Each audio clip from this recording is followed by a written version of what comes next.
The night had fallen over the quiet neighborhood of Hillcrest in the suburbs of Dallas. The streetlights cast a dim, yellow glow over the deserted sidewalks. Renee Mitchell, 27 years old, visibly pregnant under her pale blue dress, walked slowly along the sidewalk. She had just left a nearby convenience store, carrying only a bottle of water and a small purse. Across the street, a middle-aged woman watched from behind a window with a suspicious look.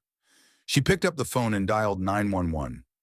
"I see a black woman wandering around. She looks like she's trying to break into someone's house. Maybe she's high." Renee had no idea that this false report was about to ignite the nightmare she was about to face. Just a few minutes later, the sound of police sirens echoed. Two patrol cars screeched to a stop right in front of Renee. She jumped, eyes wide open. "Stay right there! Hands on your head now!" a police officer shouted loudly. Barry McCoy, 38 years old, big and burly, face red with anger, eyes glaring. Behind him was Jason Walker, 30 years old, younger but with a cold, menacing look. I'm just walking home," Renee stammered, her legs trembling. "Shut up! I said stay still!" McCoy stormed towards her, one hand on his gun. Renee raised her hands, tears already welling up in her eyes. "I'm pregnant," she said, her voice shaking. "I don't care, get down on the ground!" McCoy shouted, shoving her hard on the shoulder. Renee lost her balance, falling hard onto the cold pavement. A sharp pain shot through her abdomen. "Please, the baby!" Renee screamed, but it was useless. Walker crouched down, yanked her purse from her hand, and threw it onto the ground. Receipts, an ID card, and a sonogram photo spilled onto the sidewalk. "Oh, she really is pregnant," Walker sneered. McCoy looked at the sonogram photo, his eyes cold and unfeeling. "Are you carrying drugs? Swallowed them, huh?" McCoy said, tightening his grip on Renee's arm. "I don't have anything. I was just walking home," Renee cried, tears streaming down her face. "Don't mess with me!" McCoy pinned her arms behind her back, pushing her harder into the ground. Down the road, a black SUV rolled up slowly. Inside the vehicle, Charles Mitchell, the chief of police of Dallas, was driving back home after a press conference on community safety reforms. He had no idea that a short drive would lead him to witness the worst nightmare of his life. The black SUV screeched to a halt. Charles Mitchell stepped out of the vehicle. The tall, broad-shouldered man with salt and pepper hair and a face etched with authority could not believe his eyes. In front of him, two police officers were pinning Renee to the ground. McCoy was gripping her wrists tightly while Walker rummaged through her belongings, tossing her things all over the sidewalk. "Get your hands off my daughter now!" Charles roared, his voice like a thunderclap. McCoy and Walker spun around, their faces twisting in confusion. Walker quickly stood up while McCoy remained crouched over Renee, his hands still pressing her down. "Chief Mitchell? Sir, we didn't know it was your daughter?" McCoy stammered, his eyes wide with fear. "Yes, and the woman you just assaulted is my daughter, Renee Mitchell." Charles stormed forward, his eyes blazing. McCoy quickly released Renee, who lay sprawled on the pavement, eyes closed, breathing heavily. Charles dropped to his knees, gently cradling his daughter's face. "Renee, are you okay? Is the baby okay?" Charles asked, his voice trembling. "Dad, they pushed me," Renee gasped, tears streaming down her cheeks. Charles's jaw clenched as he slowly stood up. He turned to McCoy and Walker, his eyes cold and sharp as daggers. "You two, stand up and take off your badges, right now." "Chief, please, let us explain." Walker tried to speak, but his voice quivered. "Explain? You two just assaulted a pregnant woman in broad daylight, in front of everyone. What more is there to explain?" Charles thundered, his fists clenched. "We were just following protocol. She looked suspicious. Someone called in a report about a black woman acting erratically," McCoy said, but his voice trailed off as he met Charles's piercing gaze. "Suspicious? Or was it because she was black? Tell me, when was the last time you stopped a white woman for walking down the street?" Charles said, his voice cutting through the silence like a blade.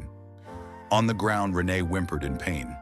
Charles quickly bent down and scooped her up into his arms, holding her close. "Dad, it hurts," Renee sobbed. Charles gritted his teeth, his eyes burning with fury. "Call an ambulance!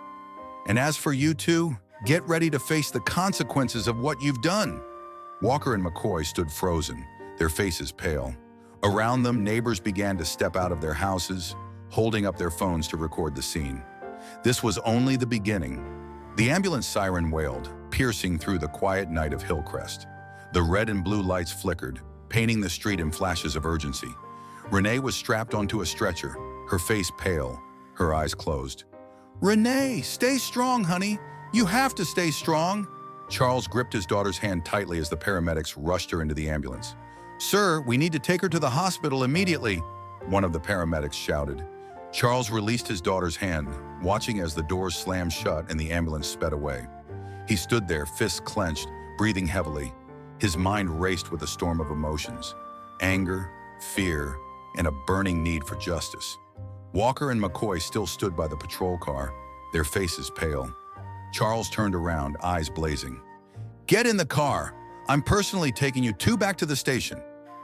Walker swallowed hard, his hands shaking as he opened the car door. McCoy remained rooted to the spot, his eyes darting nervously. "Chief, we didn't know it was your daughter." McCoy stammered. Charles marched over to him, his face just inches away from McCoy's. "Whether she was my daughter or not doesn't matter. What matters is that you two assaulted a pregnant woman for no reason other than the color of her skin. And you thought you'd get away with it, didn't you?" McCoy dropped his gaze to the ground, his face drenched in sweat. "You thought you could bully a defenseless woman and walk away like nothing happened? Not this time. Not under my watch," Charles roared, his voice echoing through the street. Walker and McCoy said nothing.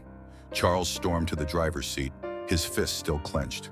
The ride back to the station was deathly silent, the only sound being the sirens wailing in the distance.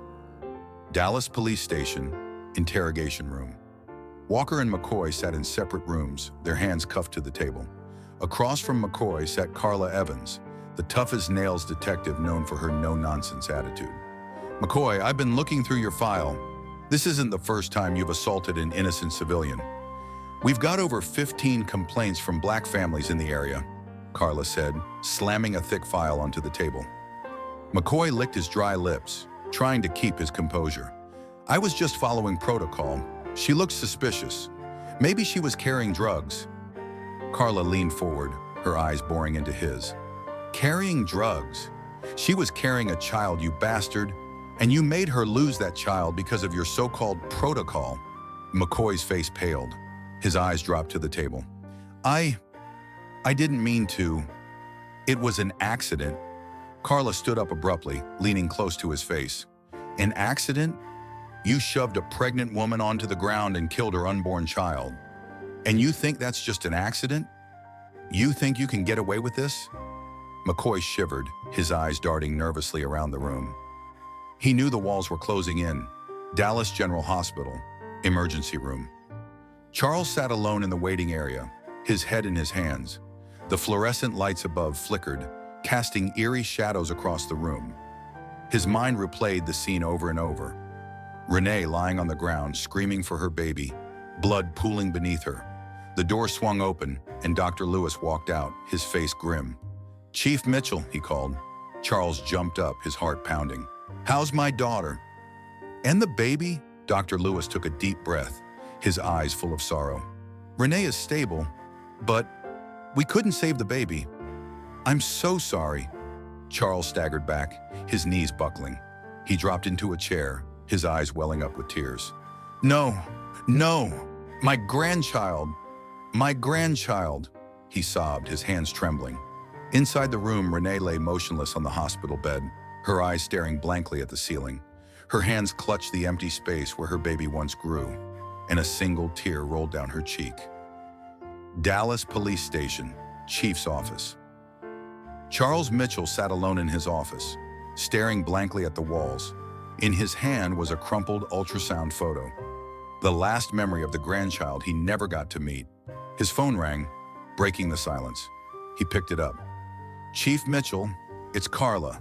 We have more information. A witness just sent in a video recording of the incident.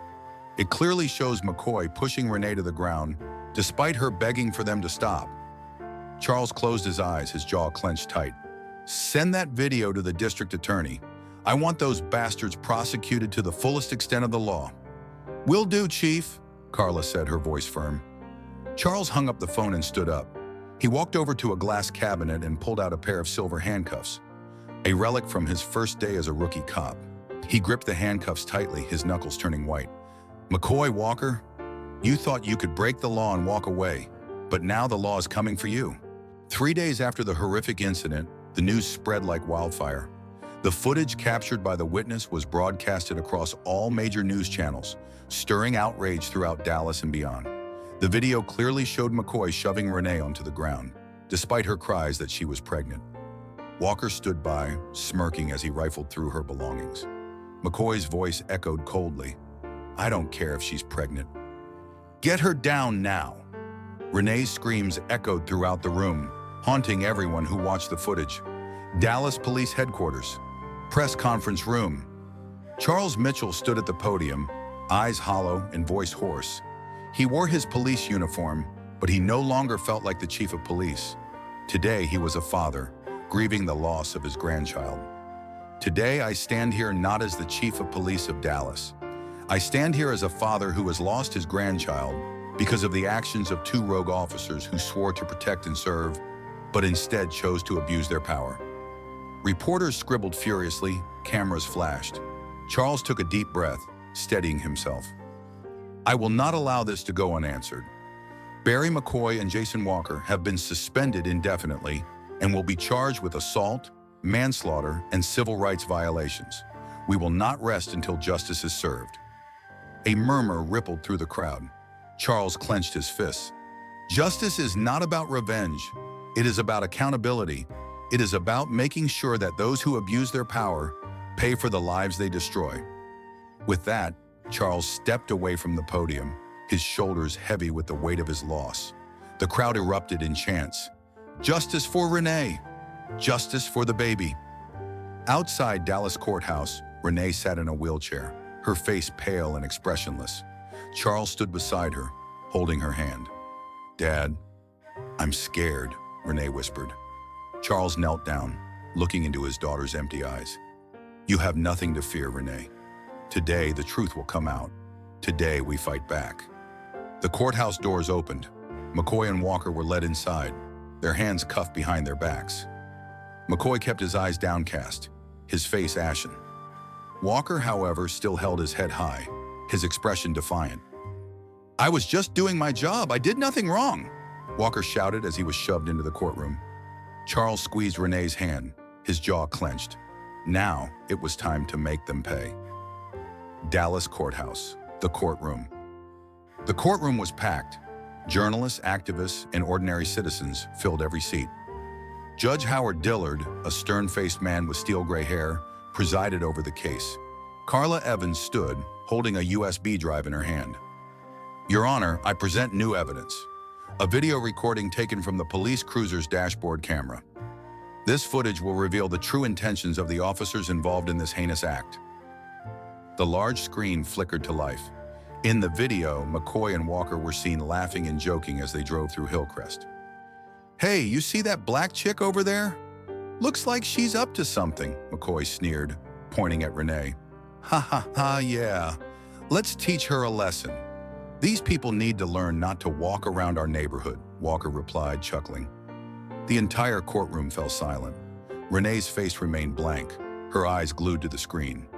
Your Honor, this is clear evidence of racial profiling and premeditated assault, Carla said, her voice ringing out through the room. Judge Dillard banged his gavel. McCoy, Walker, do you have anything to say before the court renders its verdict? McCoy swallowed, his hands trembling. I didn't mean to. I was just following orders. Walker remained defiant, his eyes burning with anger. If she wasn't acting suspicious, none of this would have happened. Charles stood up, his voice shaking with fury. My daughter wasn't acting suspicious. She was walking home. You murdered my grandchild and ruined my family. Judge Dillard raised his gavel again. Order! Order in the court! The room fell silent. Judge Dillard's expression hardened. After reviewing the evidence and hearing the testimonies, This court finds Barry McCoy and Jason Walker guilty of aggravated assault, manslaughter, and racial profiling. The defendants are hereby sentenced to 20 years in federal prison without the possibility of parole. The room erupted in gasps and murmurs. McCoy's face crumpled as he collapsed into his seat, sobbing. Walker, however, remained stone-faced, his eyes locked on Renee. Charles dropped his head into his hands, tears streaming down his face. Renee closed her eyes, a single tear sliding down her cheek. All I wanted was to walk home, just to walk home. Charles reached for his daughter, pulling her into a tight embrace. Outside the courtroom, the crowd chanted, "Justice for Renee! Justice for the baby!" Dallas Police Headquarters, Chief's office. Charles sat alone, staring at the silver handcuffs on his desk. The memory of his grandchild haunted him every night. The echo of Renee's screams still rang in his ears. The door opened, and Carla stepped in, a thick folder in her hand. "Chief, we just uncovered more footage from the dash cam. It shows McCoy and Walker discussing stopping black residents for no reason. It's a pattern. This isn't just one incident. This has been going on for years." Charles's eyes darkened. "Send it to the FBI. This is bigger than just two rogue officers. This is a system that's been corrupted from the inside out, and we're going to tear it down piece by piece." Carla nodded, her jaw set in determination. "We're with you, Charles. Whatever it takes." Charles leaned back in his chair, his fists clenched. "For my grandchild, for my daughter, we will get justice." 2 months after the verdict, the streets of Dallas remained tense. The case of Renee Mitchell had sparked a nationwide movement against police brutality and racial profiling. Protests continued, signs bearing slogans like "Justice for Renee," "End police brutality," and "Protect the innocent" flooded the streets. Renee's apartment, living room. Renee sat by the window, her face illuminated by the soft afternoon sun. She had regained some of her strength, but her eyes still held a haunting sadness. In her hands, she held a framed ultrasound photo, the only memory she had of her unborn child. Charles walked into the room holding a letter. "Renee, I received this today. It's from the Women Against Injustice Foundation. They want you to speak at their upcoming rally. They want you to tell your story." Renee didn't respond. Her gaze remained fixed on the photo in her hands. "I don't want to speak. I don't want to relive it. Everyone keeps saying justice was served, but my baby's gone. What kind of justice is that?" Charles walked over and knelt beside his daughter, taking her hand. "I know, honey, but you're still here, and you have a chance to stand up for those who don't have a voice. You can be the voice for those who can't speak for themselves." Renee swallowed hard, her jaw clenched. "I don't feel strong enough." Charles squeezed her hand. "You don't have to be strong. You just have to be honest." Dallas Convention Center. 2 weeks later, the auditorium was packed. Hundreds of women from all backgrounds filled the seats. The stage was adorned with banners reading, "Justice, Accountability, and Change." Renee stood at the center of the stage, dressed in a simple blue dress, the same dress she wore the day McCoy and Walker attacked her. She held the microphone, her hands trembling slightly. "My name is Renee Mitchell. I am a mother who lost her child to police brutality. I am a daughter who was thrown to the ground and treated like a criminal because of the color of my skin." The room fell silent. That day, all I wanted to do was walk home. I wasn't carrying drugs. I wasn't committing a crime.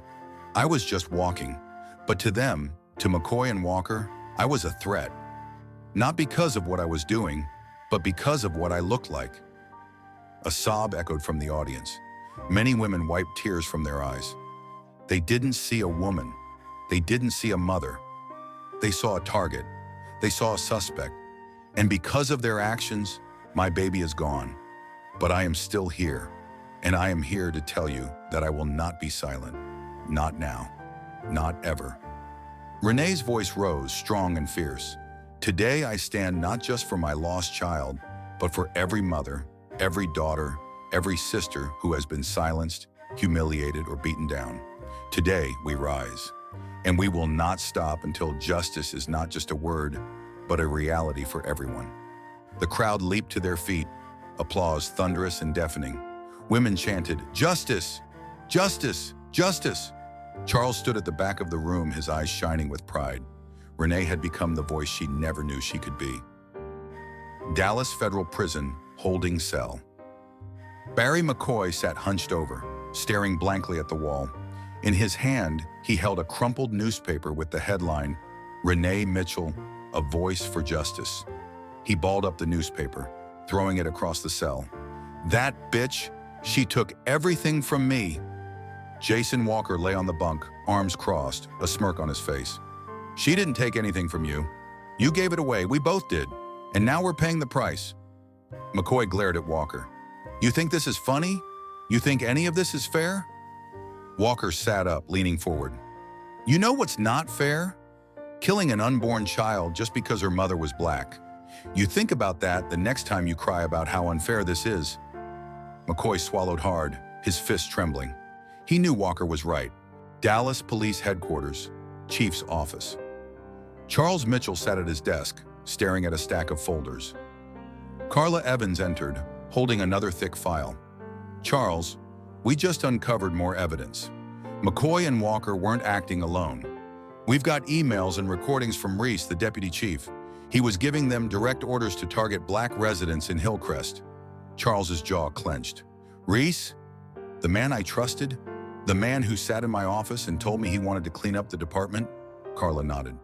"We need to act fast. He's trying to destroy the evidence. If we don't move now, we might lose it all." Charles stood up, grabbing his coat. "Get the warrant. We're taking Reece down. Today." Dallas Police Headquarters, Reece's office. Charles and Carla burst into Reece's office, flanked by federal agents. Reece sat behind his desk, casually sipping coffee. "Charles, Carla, what's this about?" Reece asked, feigning innocence. Charles slammed a stack of files onto Reece's desk. "It's about you ordering McCoy and Walker to harass and brutalize black residents. It's about you hiding complaints, burying evidence, and abusing your power for years." Reece's eyes darkened. "You have no proof." Carla smirked. "Actually, we do. We've got emails, recordings, and sworn statements from officers you pressured into targeting specific communities. You're done, Reece." Reece stood up, his face twisted in rage. "You think you can take me down? I am the law in this city." Charles stepped forward, face to face with Reece. "No, Reece. The law is justice, and you just lost yours." Reece lunged forward, but the agents tackled him, slapping handcuffs on his wrists. "You'll rot in prison, Reece. Right next to McCoy and Walker," Carla whispered as Reece was dragged away. Charles watched as they hauled Reece out of the office. He took a deep breath, the weight of years of betrayal lifting from his shoulders. Hillcrest Community Park.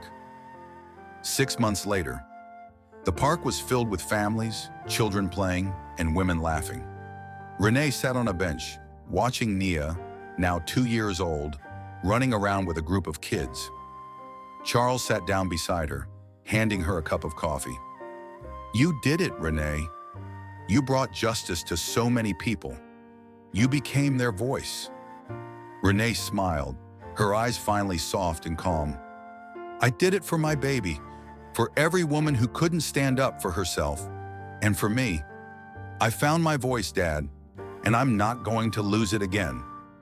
Charles put his arm around his daughter, pulling her close.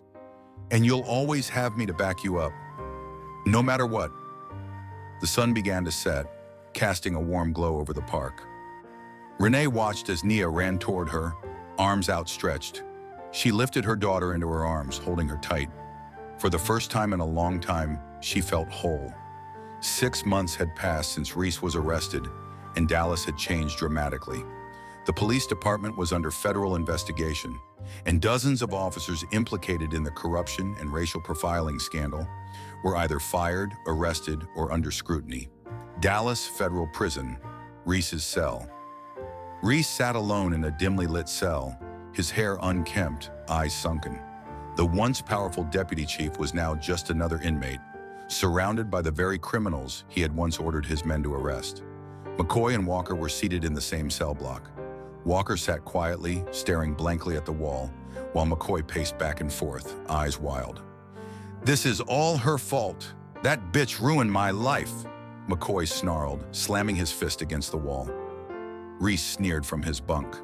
"You think Renee Mitchell is the problem?" "No, McCoy. The problem is that you got caught, and so did I." Walker glanced at Reece, his eyes hollow. "You're the one who told us to go after her. You said she was just another black woman, another nobody." Reece laughed bitterly. "Yeah, well, that nobody is now the face of a nationwide movement, and we're all paying the price." McCoy slumped onto the floor, covering his face with his hands. "I lost everything. My job, my family, and for what?" Reece lay back on his bunk, staring at the ceiling. "For nothing, McCoy. For absolutely nothing."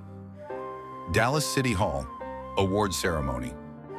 Renee stood on the stage, dressed in a sleek white dress. Her face was serene, her posture confident.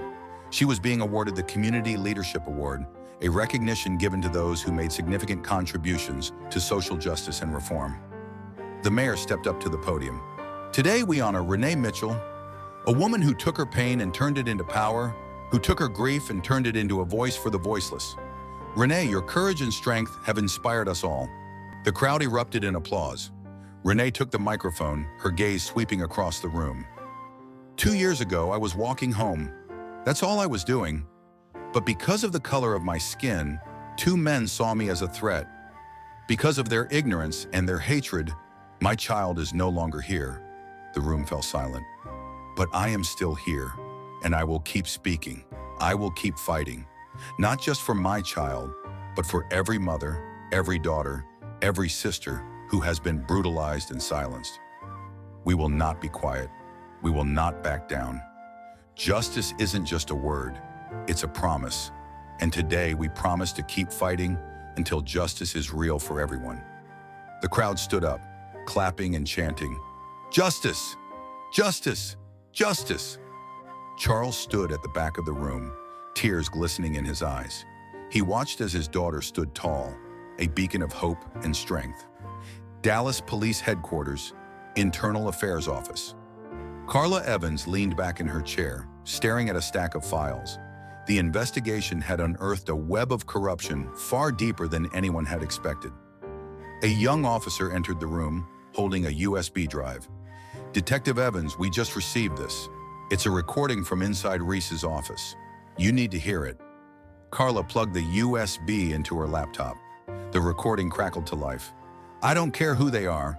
If they're black, stop them. If they're black, search them. We need to keep these streets clean. You hear me?"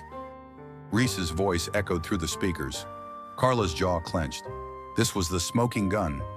Definitive proof that Reece had orchestrated a racial profiling operation spanning years.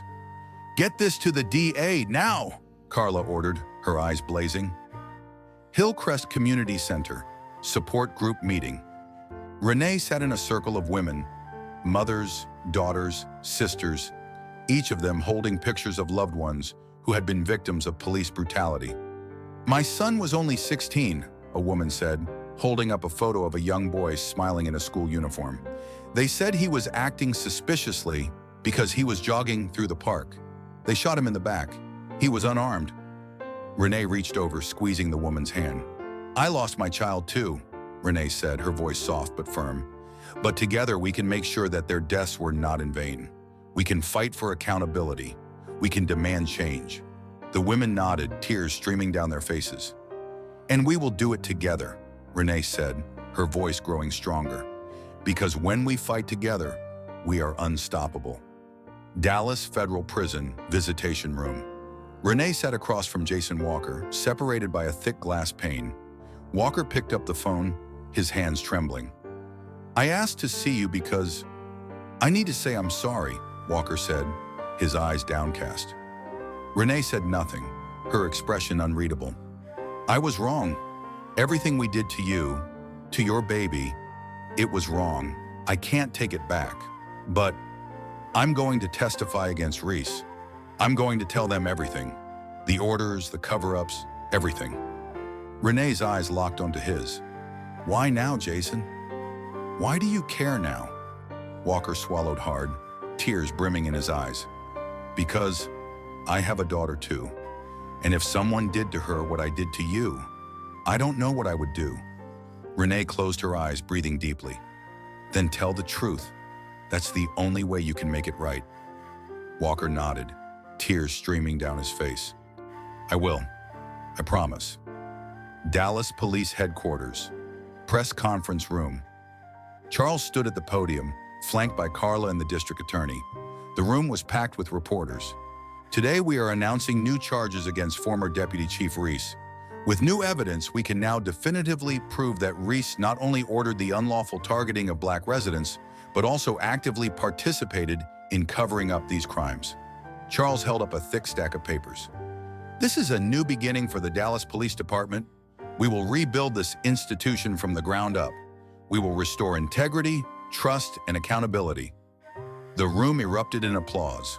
Charles stepped away from the podium and headed toward the exit. Outside, Renee was waiting.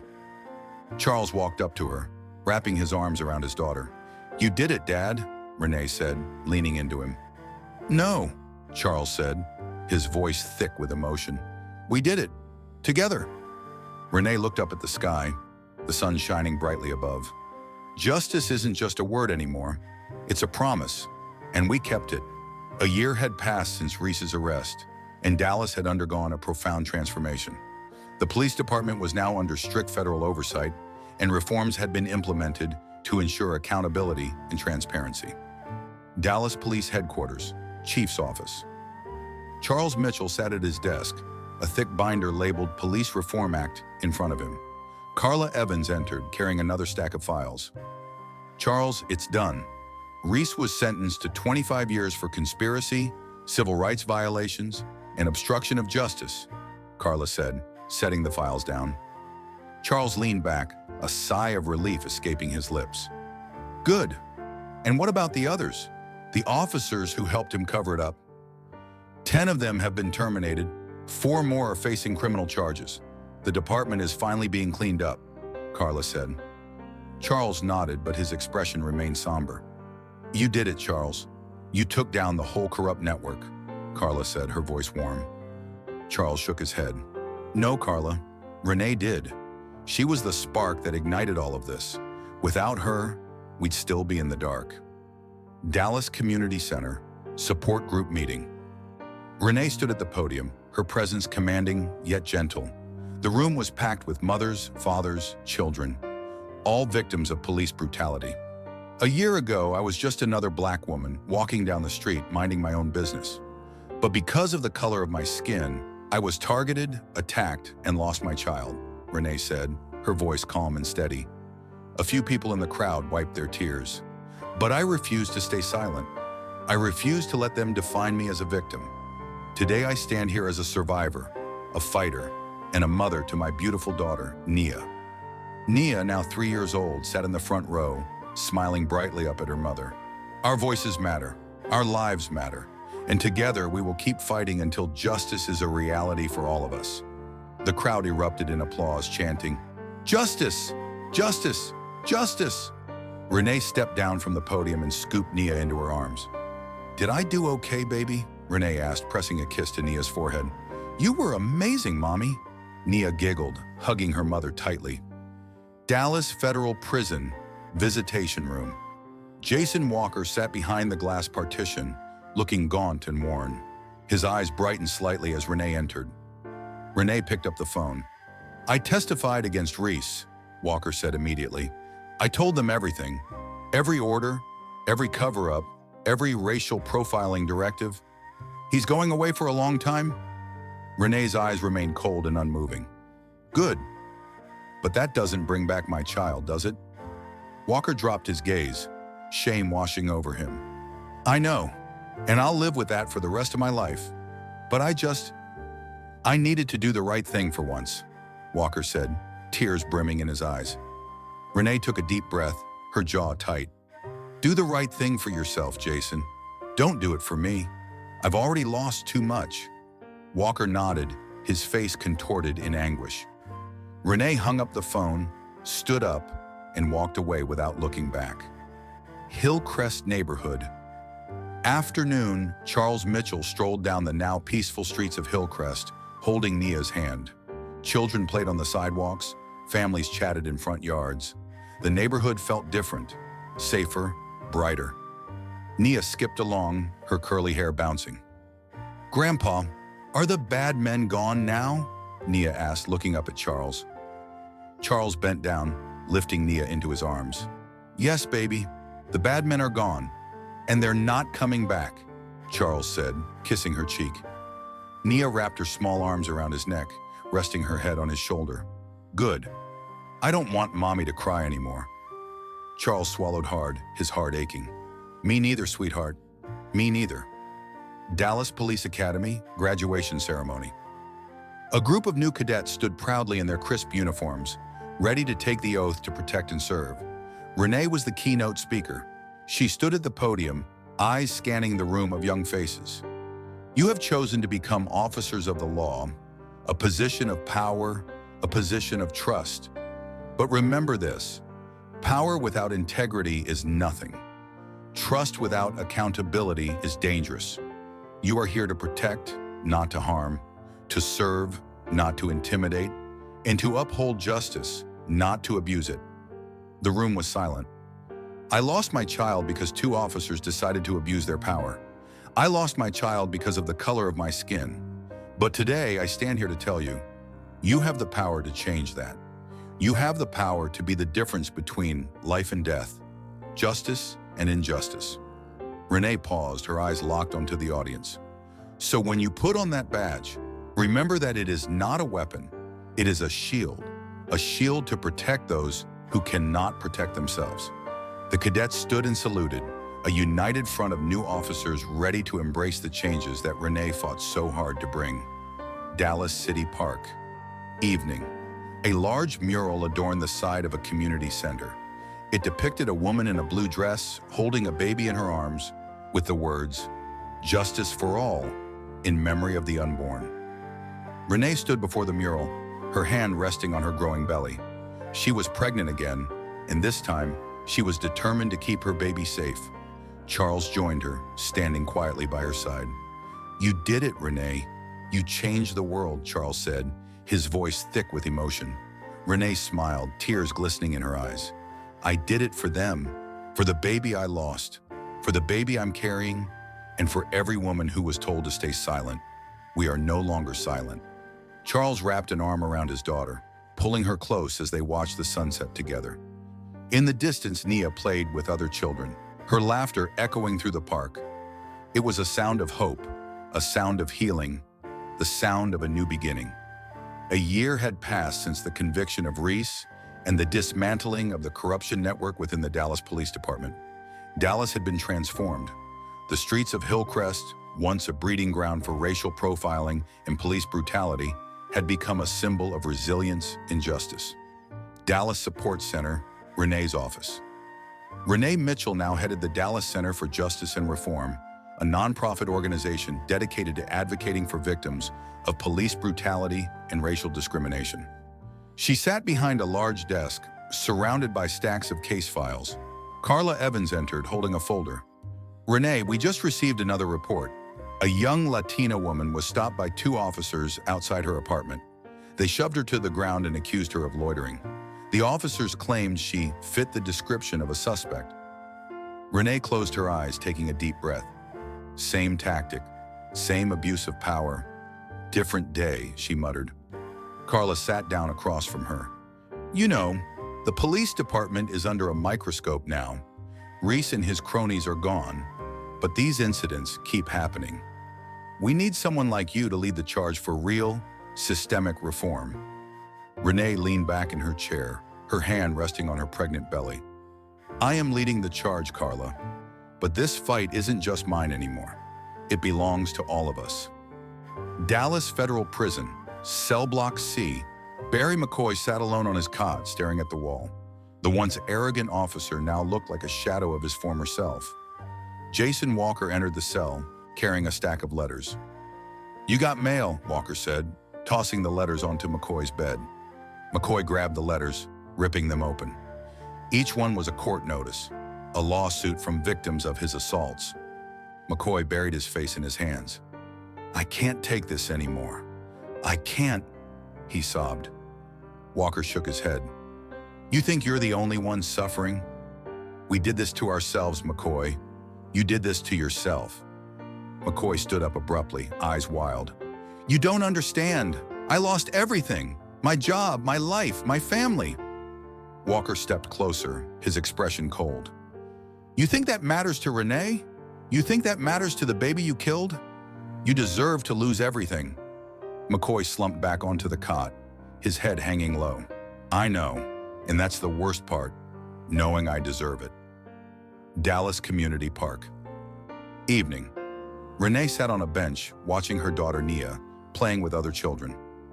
Nia was now 4 years old, her curly hair bouncing as she ran and laughed.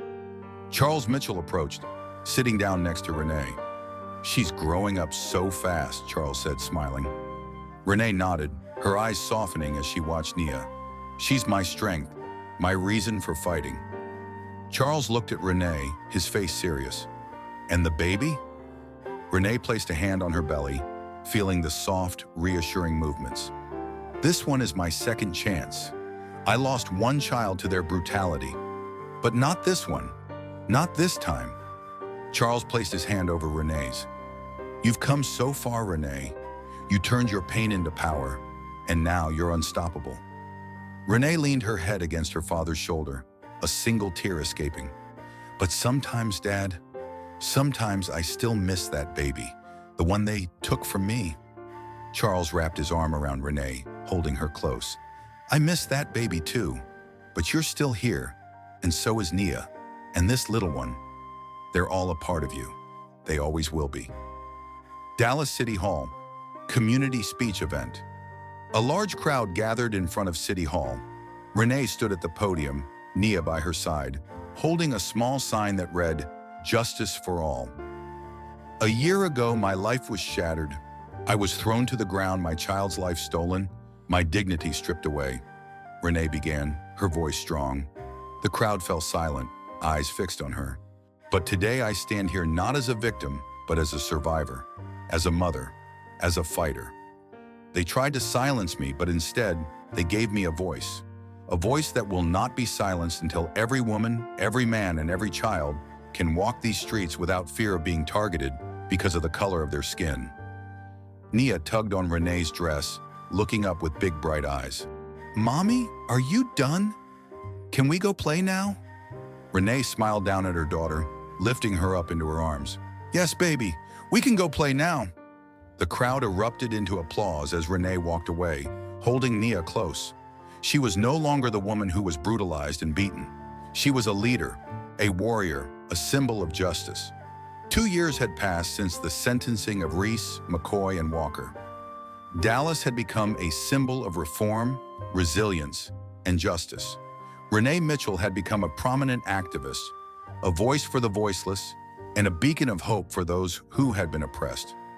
Dallas Community Center. Justice Reform Conference. The auditorium was packed with people, survivors of police brutality, activists, politicians, and media personnel. Renee stood at the podium, dressed in a sharp black suit, her posture confident and powerful. Behind her, a large screen displayed the words, "Justice for all, the legacy of change."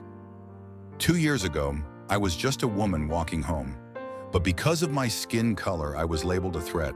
Because of their hatred, I lost a child. But today, I stand here not as a victim, but as a voice.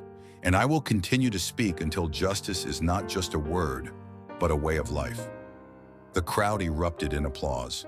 Charles Mitchell, standing in the front row, wiped a tear from his eye, pride radiating from his face. Renee continued, her voice firm and unwavering. "They tried to silence me. They tried to break me, but they failed.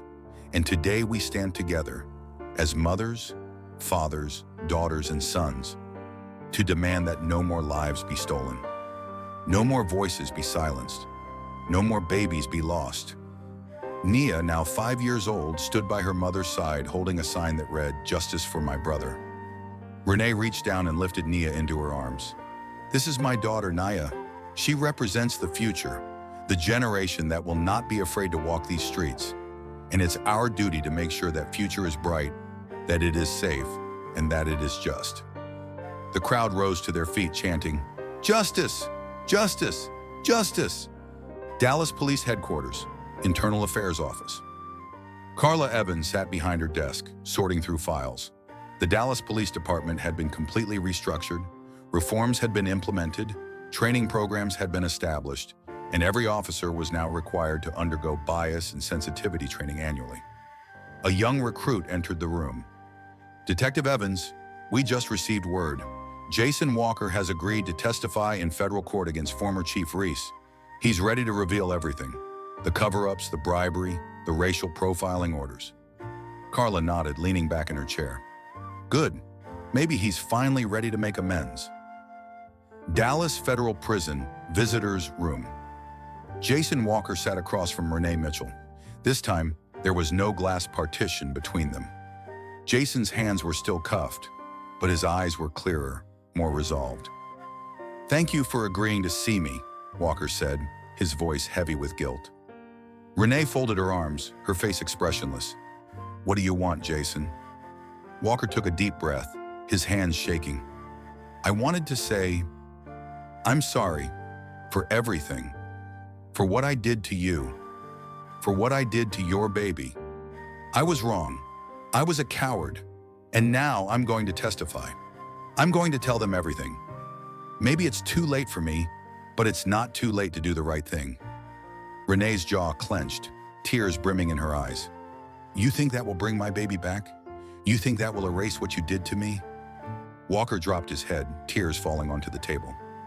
"Nothing will ever bring your baby back, but maybe this will help someone else. Maybe this will stop another woman from going through what you did." Renee stood up, her eyes cold and fierce. "You're right.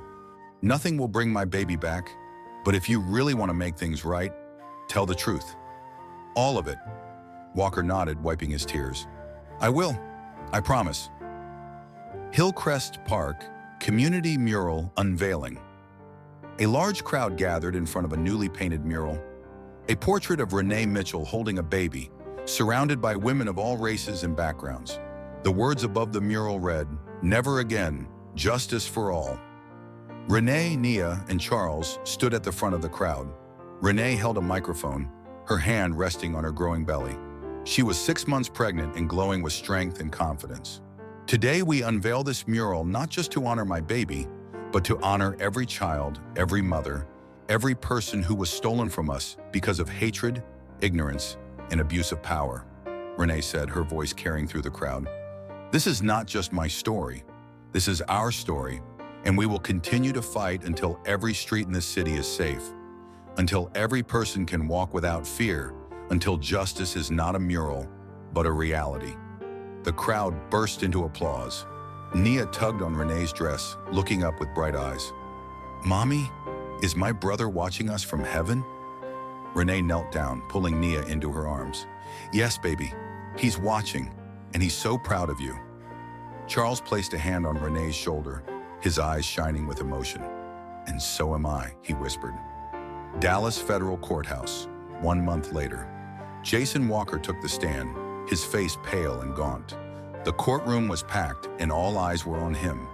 "Do you swear to tell the truth, the whole truth, and nothing but the truth?" the bailiff asked. Walker swallowed hard. "I do." As he began to speak, he exposed years of corruption, cover-ups, and racial profiling orchestrated by Reece and his cronies. He named names, dates, and incidents, leaving no stone unturned. In the audience, Renee sat beside Carla, her hand resting protectively over her belly. She felt her baby kick, a strong and steady reminder that despite all the pain, she had survived. Dallas City Park, evening. A gentle breeze blew through the park as the sun set. Renee sat on a bench, watching Nia play with other children. Charles approached, sitting beside her. "You did it, Renee. You brought them all down," he said, pride evident in his voice. Renee leaned against her father's shoulder, closing her eyes. "I did it for my baby, for Nia, for every woman who was silenced, and for every woman who still needs a voice." Charles kissed her forehead. "You're the bravest person I know." Renee looked up at the sky, the stars beginning to appear. I'm not done yet, Dad. The fight isn't over. It's only just begun. Charles smiled, wrapping an arm around his daughter. And I'll be right here, fighting with you. Lessons and values from the story. 1. The power of resilience. Renee Mitchell's story demonstrates the extraordinary strength of a woman who was wronged but refused to stay down. From a victim of abuse of power and racial discrimination, she rose to fight not just for herself, but for all those who were voiceless. Lesson: when life knocks you down, stand up stronger and turn your pain into power. 2. Justice is not an abstract concept. Justice is not just a word, it is a responsibility, a promise. Charles Mitchell did not use his power to cover up the truth. Instead, he bravely brought it to light, even if it meant confronting his own colleagues. Lesson: true justice requires courage and integrity. Stand for the truth, even when it hurts. 3. The truth will always prevail. In the story, despite McCoy, Walker, and Reece using their power to intimidate, cover up, and threaten, the truth eventually came to light. Lesson: no secret can be hidden forever. The truth will always find a way to surface, and justice will be served. The love and sacrifice of family. Charles Mitchell was always by his daughter's side, not just as a father, but as a police chief willing to confront the entire system to protect her. Lesson: family is the greatest source of strength. No matter what happens, the people who love you will always stand by your side. The power of unity. The story shows the power of community solidarity. When the residents of Hillcrest stood together, they created a movement to demand justice for the innocent. Lesson: an individual can be threatened, but when a community unites, they can change the entire system. 6. Forgiveness and redemption. Jason Walker chose to testify against Reece to atone for his wrongdoing.